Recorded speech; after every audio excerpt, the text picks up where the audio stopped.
시간이 되면 다윗의 기도를 차근차근 풀어가면 더 좋겠지만 시간이 많지 않으니까 좀 개괄적인 내용을 중심으로 말씀을 나누도록 하겠습니다.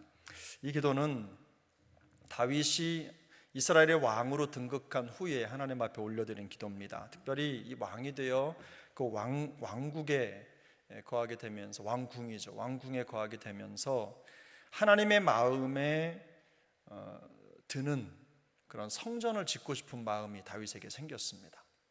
이제 먼저 유다의 왕이 됐고, 그 다음에 이제 남북을 통일하는 이스라엘 전체의 왕으로 등극을 했죠, 다윗이. 그리고 난 다음에 왕궁에 들어가 있는 겁니다. 그런데 그 순간에 다윗의 마음 속에 이제 하나님의 궁을, 하나님의 전을, 성전을 짓고 싶은 마음이 생겼어요. 그래서 우리 본문 7장 1절과 2절을 보면 이런 말씀이 있죠. 여호와께서 주위의 모든 원수를 무찌르사 왕으로 궁에 편안히 살게 하신 때에 왕이 선지자 나단에게 이르되, 볼지어다 나는 백향목 궁에 살거늘 하나님의 궤는 휘장 가운데에 있도다.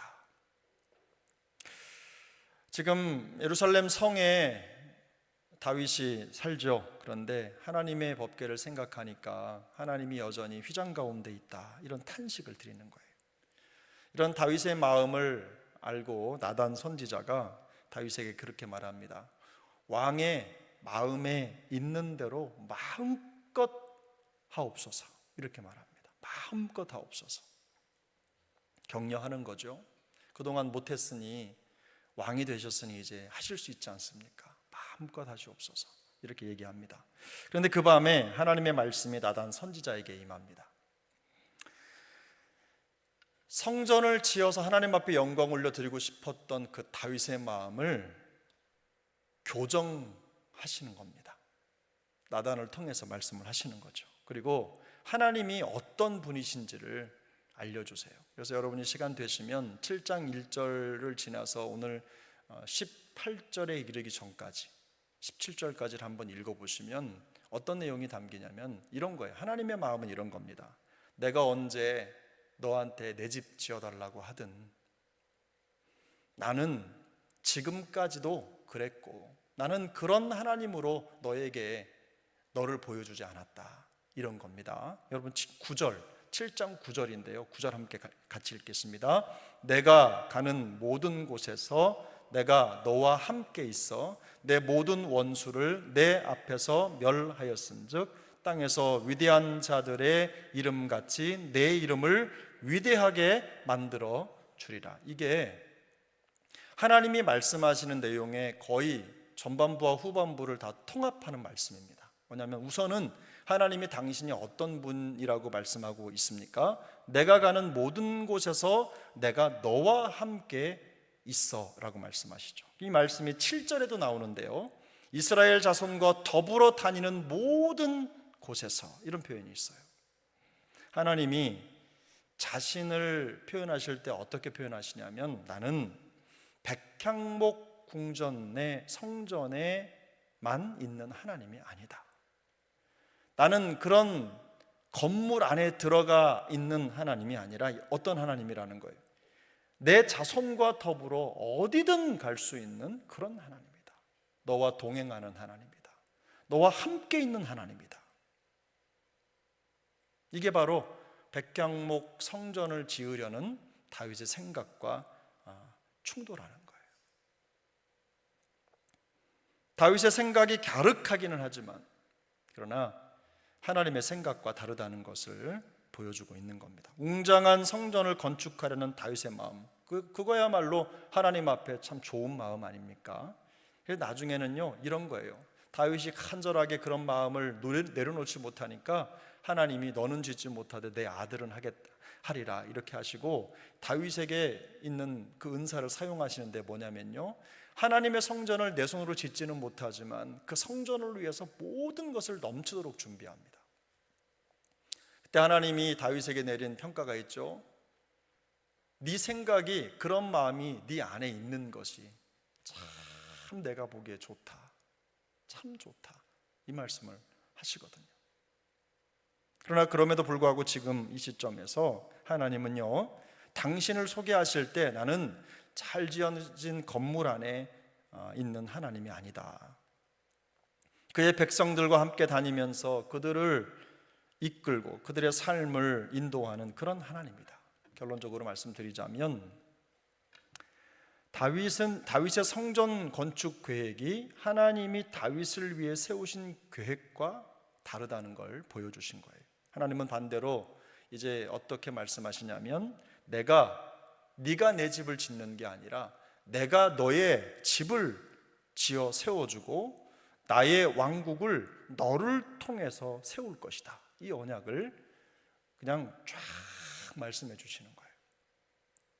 그 말씀을 듣고 나서 다윗이 오늘 이 기도를 하나님 앞에 올려드린 겁니다. 이 기도에서 다윗은 하나님의 이름과 하나님을 가리키는 대명사들을 사용하는데요, 제가 한번 세봤어요. 성경을 읽다 보니까 계속 반복해서 나와서 예를 들면 여호와, 주, 하나님, 그 이런 표현들이 있잖아요. 이게 다 합치면 몇 번쯤 나올 것 같습니까? 제가 셌을 때 58번이 나옵니다. 58번. 한 기도문에 하나님을 부르는, 그 하나님을 부르고 하나님을 가리키는 그 말이 58번이나 사용이 됐어요. 이것이 의미하는 게 무엇입니까? 처음에는 자기 자신의 생각과 또 자기 자신이 하나님께 무언가를 해야 되겠다는 계획으로 가득했던 그 마음이, 그 생각이 나중에는 자기 자신을 위한 하나님의 계획에 집중하게 되는 거예요. 조금 다르죠? 사실 조금이 아니라 완전히 다릅니다. 내 마음속에 하나님을 위해 내가 뭔가를 계획하고 해야 되겠다라고 하는 그런 마음의 간절함, 그 간절함도 정말 귀한 거잖아요. 그런데 다윗의 기도가 바뀌어요. 그런 마음이 아니라 하나님이 나에게 해주시는 것, 하나님이 나에게 말씀하신 것들이 무엇인지를 곰곰이 생각하고 그것을 가슴에 담는 기도자로 바뀌는 겁니다. 하나님을 위해 무언가를 해야 한다는 생각이 자기 자신을 위해 하나님이 어떤 일을 하실지에 대한 생각으로 완전히 바뀌는 거예요. 27절입니다. 그럼 본문 27절. 우리 27절 함께 읽겠습니다. 만군의 여호와 이스라엘의 하나님이여, 다시요, 만군의 여호와 이스라엘의 하나님이여, 주의 종의 귀를 여시고 이르시기를 내가 나를 위하여 집을 세우리라 하셨으므로 주의 종이 이 기도로 주께 간구할 마음이 생겼나이다. 아멘. 이렇게 기도하기 위해서 여러분 용기가 필요하죠. 하나님, 제 생각을 받으시고 이게 아니라 하나님 제 귀를 여시고 하나님의 음성, 하나님의 계획을 듣게 하시고, 이런 말이에요. 내가 너를 위하여 집을 세우리라 말씀하신 그 말씀을 저에게 주셨으므로 하나님의 그 말씀이 내 가슴에 들어옴으로 하나님 제가 기도할 마음이 생겼나이다. 그 기도에 대한 열정과 동기가 내 생각이나 의지가 아니라 하나님의 말씀하시는 그 음성에 있다는 걸 우리가 어렵지 않게 알 수 있습니다. 여러분, 우리의 생각이 어떻습니까? 하나님께 대한 우리의 생각, 내가 가지고 있는 모든 걸 다 내려놓는다고 하더라도 우리의 생각, 우리의 열심은 하나님 보시기에 항상 부족하죠. 그리고 정말 정성스럽게 하나님을 생각하고 드린다고 하더라도 그 생각의 방향이나 열심이 하나님의 뜻에 맞지 않을 가능성도 얼마든지 있어요. 근데 그런 마음을 가진 사람이 있다면, 예를 들어서 누가 와서 그거 하나님 뜻 아니야 이러면 대번에 상처받겠죠. 마음에 내가 어떤 마음으로 이런 걸 준비했는데 말이야, 이게 하나님의 뜻이 아니라 그래? 막 이러면서 마음에 그냥 화가 날 거예요.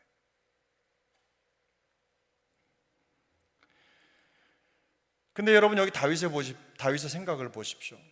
내가 가지고 있는 생각, 그 완벽한 생각 아닙니까? 살아계신 하나님, 그 하나님께 웅장한 성전을 지어드리겠다는 그 정말 정성스럽고 귀한 마음 가지고 있는데 하나님이 그거를 지적하셔서 바꾸시는 거예요. 우리가 하나님을 향한 우리의 생각이 아니라 우리를 향한 하나님의 생각으로 완전히 바꾸는 겁니다. 우리를 향한 하나님의 생각은 어때요? 항상 옳죠. 하나님을 향한 우리의 생각은 틀릴 수도 있고 다를 수도 있어요. 그런데 뭐 그런 경우가 더 많죠. 근데 하나님의 생각은, 우리를 향한 하나님의 생각은 한 번도 틀린 적이 없거든요. 저는 더 깊은 신앙생활의 여정이 바로 이 지점이라고 생각합니다. 이 지점.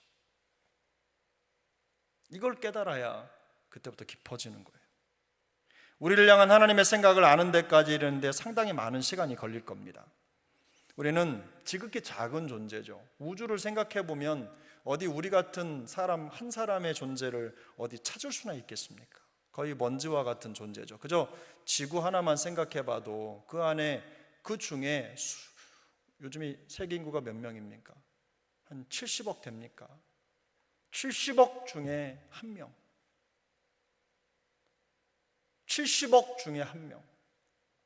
전 우주를 생각해 보면 정말 망망대, 우리의 평생을 걸고 우리의 자손들의 100대를 다 해도 가지 못할 그런 망망한 우주, 그 우주를 지으신 하나님, 그 우주를 통해서 비교해 봐도 우리는 너무나 작아요.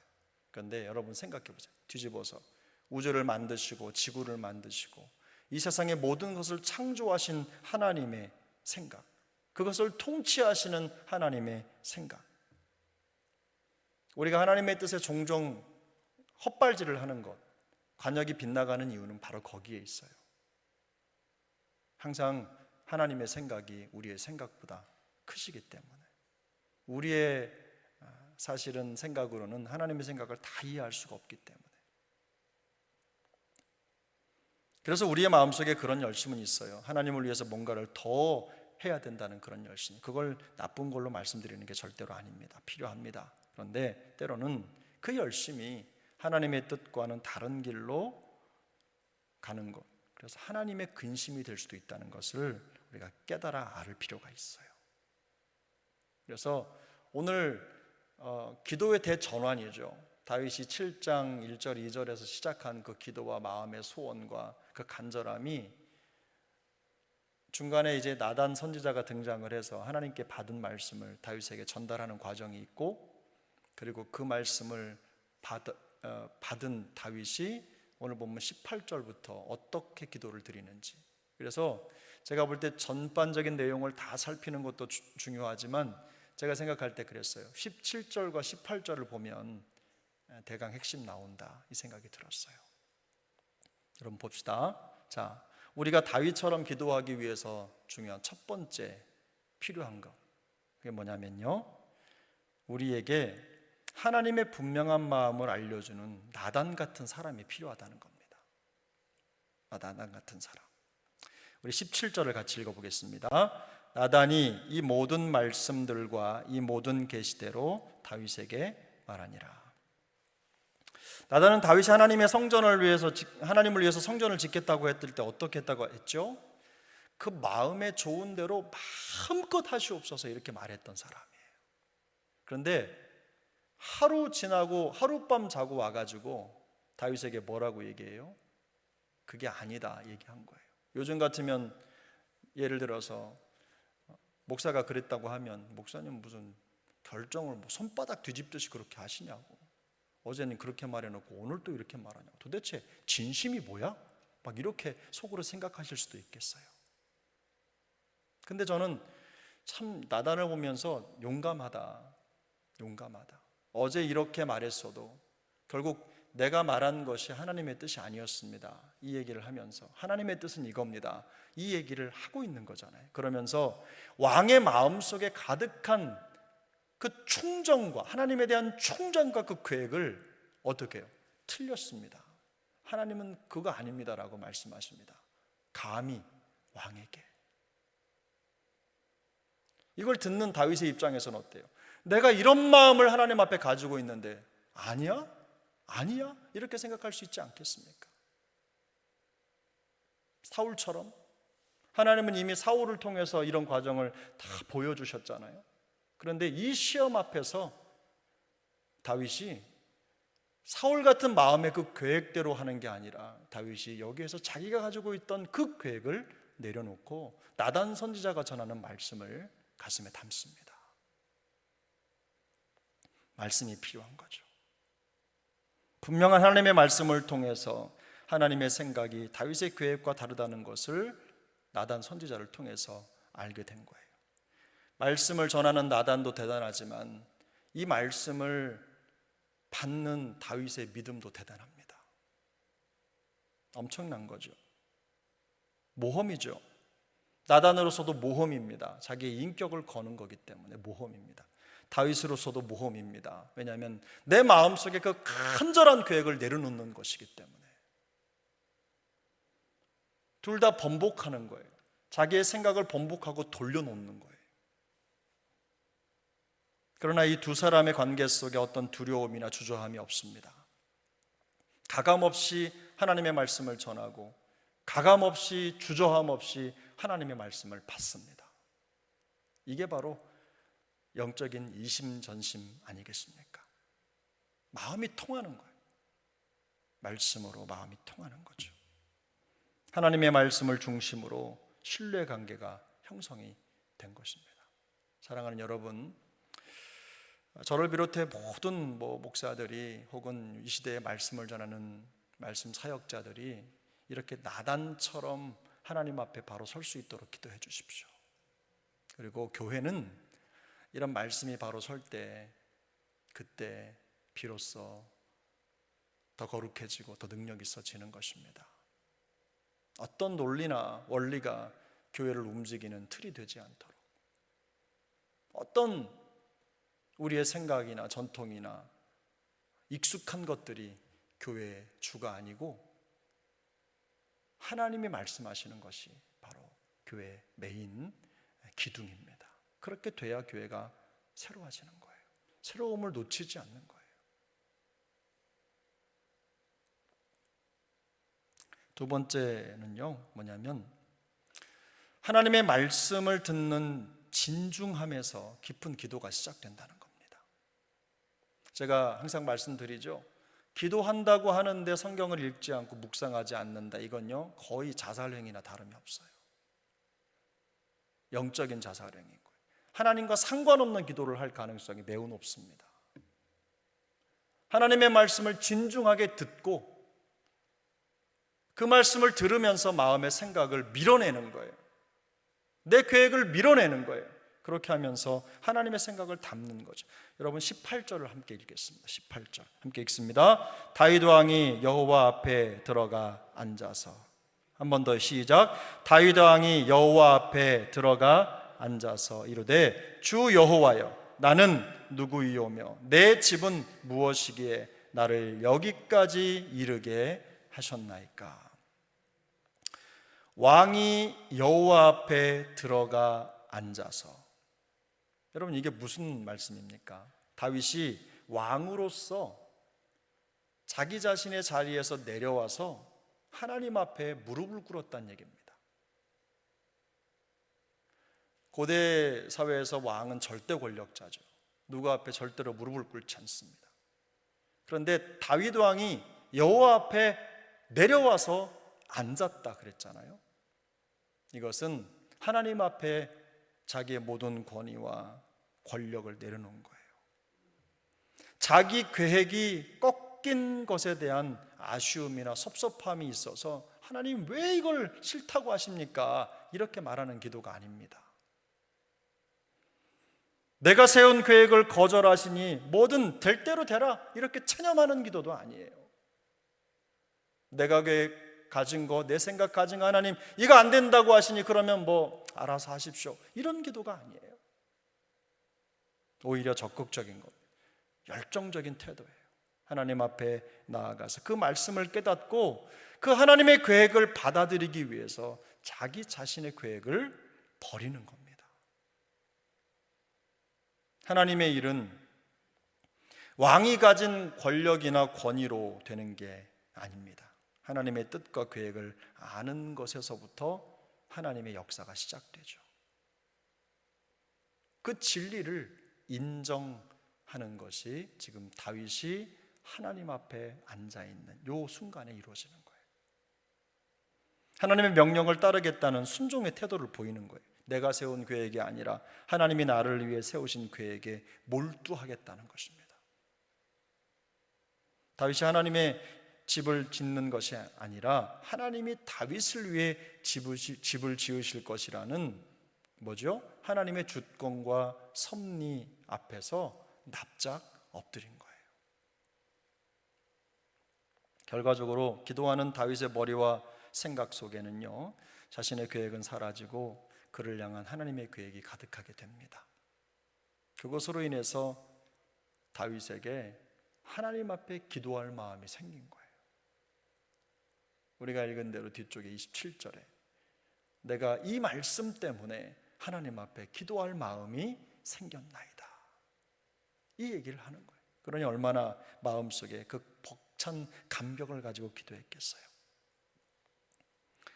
사랑하는 여러분, 하나님은 다윗이 좋은 뜻으로 세운 성전 건축을 비롯해 여러 가지 계획을 막으셨어요. 반대로 인간적인 계획을 훌쩍 뛰어넘는 하나님의 계획, 하나님의 뜻을 말씀해 주셨어요. 어쩌면 다윗의 수준에서는 도무지 그릴 수 없는 그림을 하나님이 주신 거예요. 다윗의 그릇으로는 담아낼 수 없는 계획을 하나님이 지금 나단을 통해서 말씀해 주신 거예요. 마치 아브라함이 그저 저기 우상이나 팔아먹던 아버지 아래에서 그렇게 살다가 그저 누군지도 모르는 그 하나님께 부름을 받아서 살다가 그냥 모래알 같은 하늘의 별 같은 자손을 주시겠다는 그 하나님의 말씀을 온전히 이해하지 못하는 그런 수준이죠. 도대체 그게 어떻게 이루어질까? 이런 마음속에 근심과 걱정, 이런 게 있지 않았겠어요? 다윗도 마찬가지예요. 내가 하나님께 뭔가를 드려야지만 된다라고 생각만 했지, 하나님이 주신 그 꿈이 내 가슴속에 가득 차야 진짜 기도가 된다는 걸 전혀 생각하지 못했던 거예요. 그런데 지금 하나님이 그것을 다윗에게 보여주시고 알려주신 거예요. 그래서 여러분, 다윗이 이렇게 기도합니다. 이걸 듣고 나서 우리가 읽은 대로 18절에 주여, 주 여호와여, 나는 누구이오며 내 집은 무엇이기에 나를 여기까지 이르게 하셨나이까? 놀라운 고백 아닙니까? 하나님, 제가 도대체 뭔데 저에게 이런 엄청난 일을 보여주시고 계획하시고 이루어 주시겠다고 말씀하십니까? 근데 여러분, 우리가 알고 있는 대로 이 계획은요, 다윗만을 위한 게 아닙니다. 이후에 하나님이 선택하여 세운 이스라엘 전체를 위한 하나님의 말씀이죠. 하나님이 선택하여 하나님의 자녀로 세운 모든 하나님의 자녀를 위한 거예요. 그러니까 우리를 위한 하나님의 계획이란 말입니다. 우리를 위한 거예요. 하나님의 자녀가 된, 은혜로 선택받아 하나님의 자녀가 된 우리에게도 이 다윗에게 말씀하신 하나님의 마스터 플랜이 적용된다는 말입니다. 여러분, 이거 믿으십니까? 그러니까 우리가 좀 깊이 있고 넓이 있고 높이가 있고 그런 기도를 하려면 신앙생활 하면서 조망만한 생각에 잡혀가지고 그저 그냥 맨날 생각하는 거, 맨날 알고 있는 수준을 벗어나려면 이렇게 하나님의 마음을 갖는 것에서부터 기도가 시작돼야 된다는 거예요.